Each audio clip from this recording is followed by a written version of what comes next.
কতগুলো কয়টা 3-4টা আছে না, যে 3-4টা আছে এই 3-4টার পরেই আর করতে চাই না। সুন্দর না মনে হয় এরপরে আর করাটা, কারণ একটা সময় থাকে যে নায়িকা নায়িকা একটা ভাব থাকা উচিত। হয়তো আপনি অনেক সময় ফেক জিনিসপত্র করে ফেলি সবার মন রাখার জন্য। কোসি আপার কি ঢং, এখনই ছেড়ে দেন। বর্ষার অভিনয় ছাড়া প্রসঙ্গে একই বলল পরিমণি। সম্পূর্ণ ভিডিওটি দেখে আপনার মতামত জানান। চিত্রনায়িকা বর্ষা অভিনয় ছেড়ে দেওয়ার ঘোষণা দিয়েছেন। অভিনেত্রী জানান হাতে আর কিছু কাজ রয়েছে, এগুলো শেষ করে তিনি ছবি অঙ্গনকে বিদায় জানাবেন। বর্ষার মতে সন্তানেরা বড় হলে নায়িকা হিসেবে তার মাকে কিভাবে নেবে, এ চিন্তা থেকে অভিনয় থেকে দূরে আসার সিদ্ধান্ত। এদিকে বর্ষার এমন বক্তব্য প্রকাশ্যে আসার পর থেকেই ছবি অঙ্গনে শুরু হয়েছে নানা আলোচনা সমালোচনা। বিশেষ করে ঢাকায় সিনেমার অভিনেত্রীরা বর্ষার এমন মন্তব্য ভালোভাবে নিচ্ছেন না। তাদের একজন চিত্রনায়িকা পরিমণি বর্ষার বক্তব্যের কড়া সমালোচনা করেছেন তিনি। বুধবার 26 মার্চ সকালে এক ফেসবুক স্ট্যাটাসে অনন্ত জলিলের স্ত্রীকে বেশ তুলোধুনো করতে দেখা গেল পরীকে।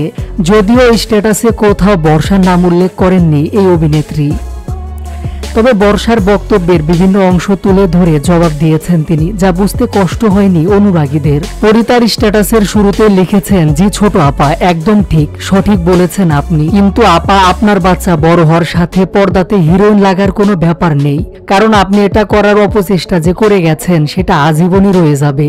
বর্ষা জানিয়েছেন তার হাতে থাকা 3টি সিনেমার কাজ শেষ করেই অভিনয়কে বিদায় জানাবেন তিনি।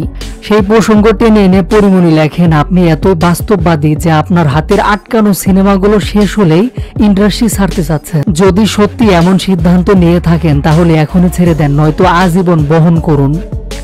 বর্ষাকে কটাক্ষ করে পরি লেখেন, এই যে আপনি এত যুগ ধরে এসে আপনার বাচ্চার দোহাই দিচ্ছেন, এটা খুব খামখেয়ালিপনা। এই যে আপনি বলছেন আপনার বাচ্চাদের কারো 10 বছর কারো 7 বছর হয়ে যাবে, কিন্তু আপা আপনি কি একবারও ভেবেছেন আপনার বয়সে আপনার ক্যারিয়ারে আপনি কাকে কত বছর ধরে জিম্মি করে রেখেছেন? সেটা একবার ভাবেন তো আপা, কত বছর ধরে এই ইন্ডাস্ট্রি ডুবাচ্ছেন সেটা একবার ভাবেন। বর্ষার উদ্দেশ্যে একের পর এক প্রশ্ন ছুড়ে পরিমণি লেখেন, আপনার বাচ্চাদের যদি আপনাকে দেখতে ভালোই না লাগে যে মা নায়িকা হলে তারা তার মাকে গ্রহণ করতে পারবে না লজ্জায়, তাহলে অন্তত এটুকু গ্যারান্টি দেন যে তারা ভুলতে পারবে কোনোদিন আপনি একজন নায়িকা ছিলেন, কোনো একদিন নাচা গানা করেছেন, কোনো একদিন নাভি দেখিয়েছিলেন পর্দায়, কোনো একদিন আপনার হাঁটুর কাপড় উড়ে গিয়েছিল কোনো এক ফ্রেমে, কোনো একদিন ঠোঁটের কোণে কামড় দিয়েছিলেন ক্যামেরার অ্যাকশনে, যা দেখে শীষ বাজিয়েছিলেন সিনেমা হলের রিক্সা চালক দর্শক। সেগুলো অন্তত ভুলিয়ে দেন আমাদেরকে, তারপর আপনার বাচ্চাদেরকে নিয়ে চিন্তা করেন। বর্ষা তার বক্তব্যের এক পর্যায়ে বলেছিলেন, মেয়েদের বাজারে অনন্ত জলিলকে ছেড়ে দিলে তিনি দ্বিধা করেন না। এই মেয়েদের বাজার শব্দ নিয়েও আপত্তি তুলেছেন পরিমণি। তার পোস্টের শেষ অংশে লিখেছেন, আর আপনি যে বলেছেন মেয়েদের বাজার, এই মেয়েদের বাজার কি বোঝাতে চাইলেন কোসি আপা? এটা আম মূলা আলু কচু? তাহলে আপনি কোনটা শোনেন? এরকম একটা বয়সের পরে আমরা কেন পৃথিবীর সমস্ত মেয়েরাই প্রিন্সেস ডায়না হলেও তার পার্টনারকে এরকম বাজারে ছেড়ে দিতে পারে, কারণ ওই নারী জানে জীবনের কোনো এক বয়সে জামাইকে যে কোনো জায়গায় ছেড়ে দেওয়া যায়।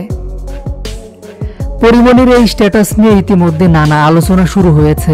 কেউ তার খোলামেলা বক্তব্যের প্রশংসা করেছেন, আবার কেউ নায়িকার ভাষা ও কটাক্ষের জন্য সমালোচনা করছেন।